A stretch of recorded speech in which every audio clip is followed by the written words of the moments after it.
Spanningprobleme op die naaimasjien is iets waarmee so baie mense sukkel. Wanneer die spanning op jou naaimasjien reggestel is, beteken dit dat die lissie wat vorm tussen die boonste en die onderste gare binne in die lap lê en glad nie sigbaar is bo of onder nie. Nou stel ek die spanning heelwat losser en dan gaan ek hom stik en vir jou wys wat maak as jou spanning te los is. So wanneer die spanning te los is, dan lyk hy so onder. Nou stel ek die spanning heeltemal los op 0. Kyk die gemors wat hy dan onder maak.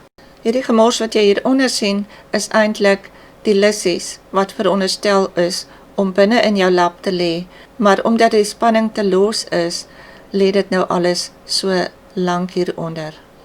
Maar dit is nie noodwendig dat jou spanning heeltemal uit is wanneer hy so lyk onder nie. Dit lyk ook so wanneer die gare afgespring het by die tie-cap lever. Dis daai armpie waar die gare omkom, hy lig die gare op en beweeg dit weer af na onder toe. As die gare daar afgespring het, sal jy agterkom die masjien maak 'n geraas en dit voel asof hy so hakkerig stik. Partymal sal hy sommer net vassteek. Nou stel ek die spanning heeltemal styf op 10. Sien nou het dit ingetrek. En as jy hom nou gaan vou op hierdie stiksel, dan gaan jy sien die lissies lê aan die buitekant, hulle is sigbaar, terwyl hulle eintlik binne moet lê in die lap sodat hulle glad nie sigbaar is nie. Nou stel ek die spanning op 4 en dan gaan ons nou kyk hoe lyk die stiksel. Nou lê die lissies aan die binnekant van die lap, met ander woorde, die spanning is nou reggestel. Op die spanningsknop op jou masjien sal jy sien, daar is streepies wat gewoonlik in rooi of 'n ander kleur gekleur is, of nommers in 'n ander kleur. Dit beteken, dit is die area waar die normale spanning van jou masjien lê.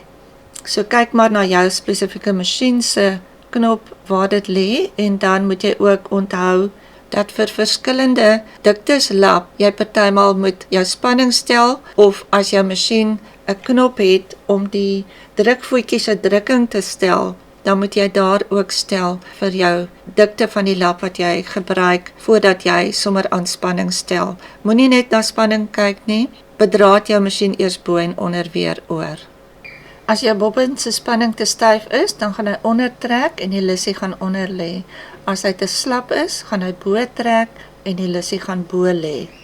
Wanneer jy reeds alles probeer het met die stel van die spanning en jou stiksel lyk steeds nie reg nie, dan kan dit wees as jy 'n bobbinkeis onderin het met 'n skroefie, dat daai skroefie al te los is. Sit die spoelietjie in die kassie en hou die gare draad vas bo. As hy afgly en lyk asof hy sommer sal vloer toe val, dan beteken dit hy is heeltemal te los. As hy nie wil sak nie, dan is hy te styf. Draai net 'n klein bietjie op 'n slag, sodat jy nie skade veroorsaak aan die bobbinkassie nie. Doen dit dan nou totdat hy net 'n entjie sak en dan vanself stop. Dan sit jy hom in jou masjien en toets en kyk of hy reg stik. Stel dan so totdat hy reg stik.